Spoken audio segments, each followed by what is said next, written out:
On Monday, many people are celebrating Earth Day by admiring the beauty of our planet and by calling attention to the environmental dangers it faces. While the focus is on the planet, economists are warning that carbon emissions could cause grave damage to something else green and dear.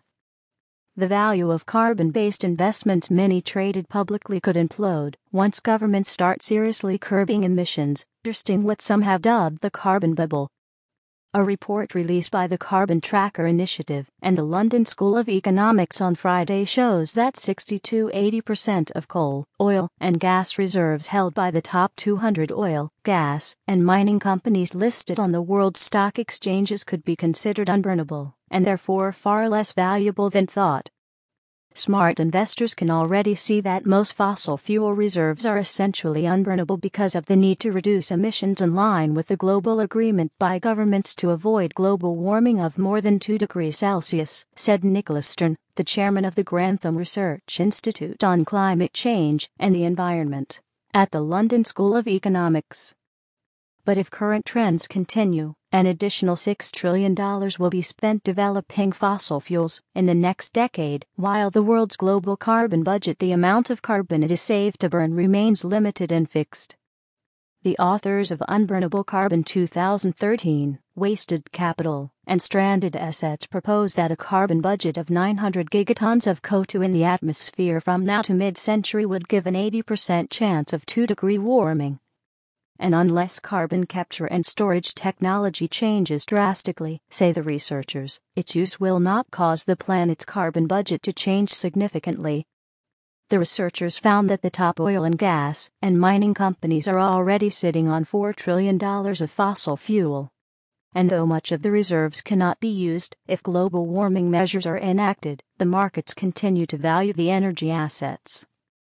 Last year alone, the companies invested $674 billion in fossil fuel reserves exploration, some of which was undertaken in environmentally sensitive areas.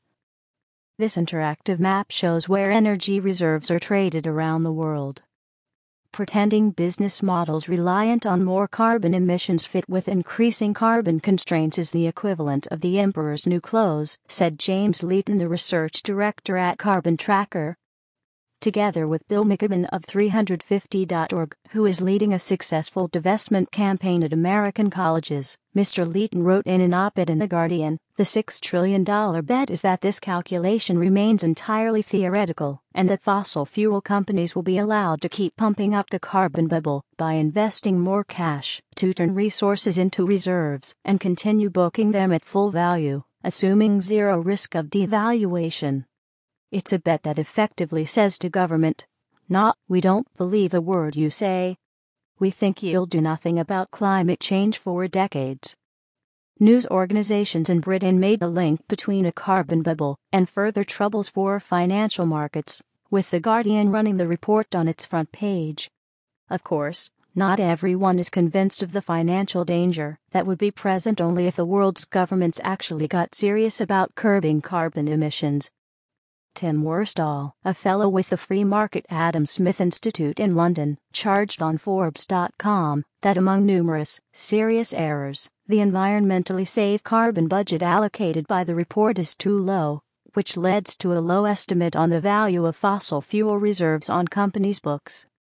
But the report is not the first to warn of a carbon bubble. In January, a group of investors, environmentalists, and business people wrote an open letter to the Financial Policy Committee of the Bank of England warning against heavy investments in carbon. Last month, the Canadian Centre for Policy Alternatives released its report on Canada's stranded fossil fuel assets. What do you say? Is talk of a carbon bubble actually wishful thinking from environmentalists? Is there any brake on the amount of carbon humankind will use, other than the amount of reserves it can exploit? Is the LSE report useful?